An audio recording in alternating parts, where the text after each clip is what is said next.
As senolytic drugs move closer to clinical reality, one of the most pressing questions in their development is how best to deliver them. Should these compounds be given systemically, sweeping senescent cells from the body broadly, or should they be delivered locally to target specific tissues such as joints, the spine, or the brain? The answer isn't just about pharmacology, it's about precision, safety, and long-term outcomes.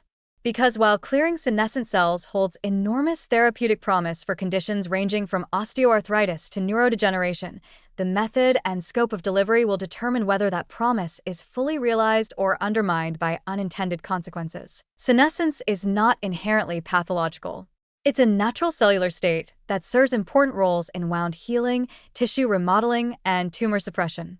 The problem arises when these cells accumulate inappropriately with age or disease and begin secreting a toxic mix of inflammatory signals known as the senescence-associated secretory phenotype, SASP.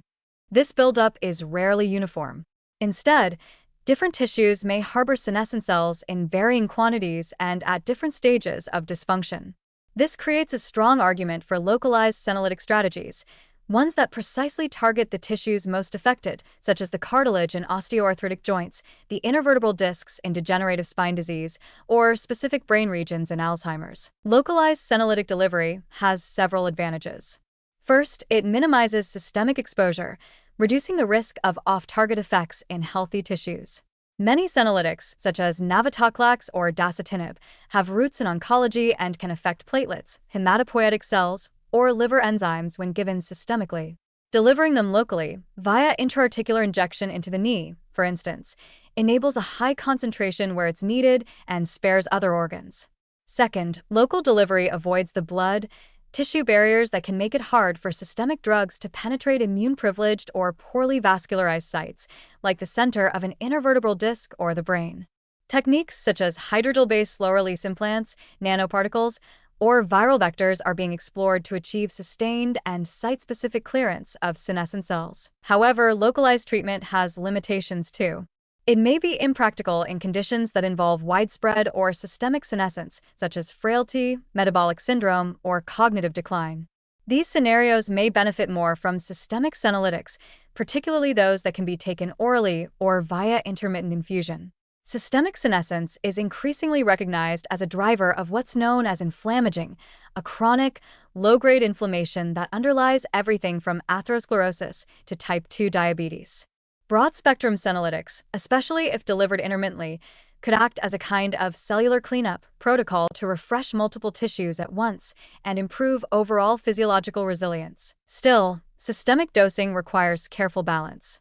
Because senescent cells are often embedded in complex tissue niches, and some serve protective roles in fibrosis suppression or stem cell signaling, overly aggressive clearance could impair tissue integrity or trigger excessive immune responses.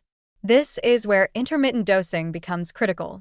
Rather than constant exposure, senolytics may be most effective when administered in pulses, allowing time for tissue recovery while keeping the burden of senescent cells low.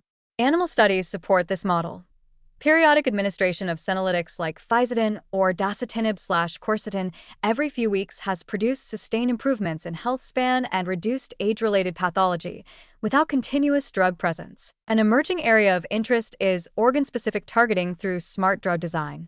This could involve using ligands or antibodies that bind to senescent cell surface markers only found in certain tissues, like UPAR, B2M, or SS-galactosidase activity, or engineering nanoparticles that respond to the unique microenvironment of diseased tissues, such as pH changes, oxidative stress, or cytokine gradients.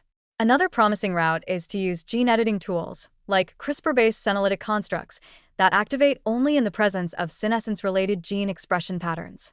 These methods would represent a true precision medicine approach to senolysis. Only the right cells in the right places at the right time. Ultimately, the choice between systemic and localized senolytic therapy may not be either/, or it may be both, depending on the condition. Degenerative disc disease, for example, might benefit from a combination of local disc injections with senolytics and systemic treatments to reduce whole-body inflammatory burden. Neurodegenerative diseases may one day use senolytics that cross the blood-brain barrier in tandem with lifestyle changes to reduce peripheral SASP spillover. Post-chemotherapy fatigue or post-COVID syndrome. both of which may involve systemic senescence, could respond best to full-body senolytic cycles followed by organ support. In the long run, the ability to tune senolytic therapy to the scale and location of senescence burden will likely determine how widely these therapies are adopted. The future may include a range of delivery platforms, from oral capsules and injectables to bioresponsive implants and gene therapy patches, each matched to the specific aging challenge it's meant to address.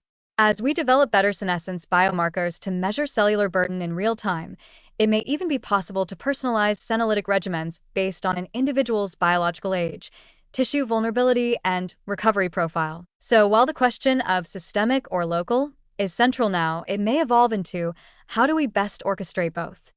A question of strategy, not exclusivity. Senolytics are not just another class of drugs, they represent a new logic of intervention.